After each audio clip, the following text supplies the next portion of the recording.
এই ভিডিওতে আলোচনা করা হবে একটি ইংলিশ লেটার রাইটিং নিয়ে। সাপোজ ইউ আর সালাম, মনে করো তুমি সালাম, write a letter to your friend Habib describing your new home, অর্থাৎ তোমার নতুন বাড়ি সম্পর্কে জানিয়ে তোমার বন্ধু হাবিবের নিকট একটি চিঠি লিখো। তো ডিয়ার হাবিব, প্রিয় হাবিব, হাউ আর ইউ, তুমি কেমন আছো? আই এম ফাইন, আমি ভালো আছি।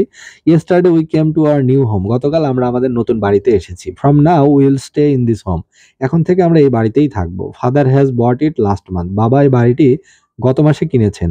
ইট ইজ নট বিগ হাউস, এটি বেশি বড় বাড়ি নয়। It is a 2 storied tin shed building, এটি 2 তলা বিশিষ্ট একটি বাড়ি। The southern side of the house is open, বাড়িটির দক্ষিণ মুখ উন্মুক্ত। There is an open space at the eastern side,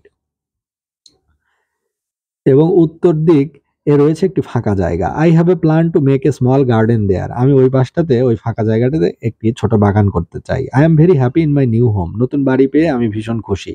tell me about your home, আমাকেও তোমার বাড়ি সম্পর্কে জানিও। I would like to invite you to visit my new home, আমি তোমাকে আমার বাড়িতে আমন্ত্রণ জানাচ্ছি, তুমি আসলে আমি ভীষণ খুশি হব। নো মোর টুডে, আজ আর নয়। হ্যাভ এ নাইস টাইম, তোমার সময় ভালো কাটুক। উইথ লাভ, সালাম। যেটি পড়া হলো স্কলার্স পঞ্চম সহায়িকা, সমাপনী সহায়িকা, এই বইটি থেকে।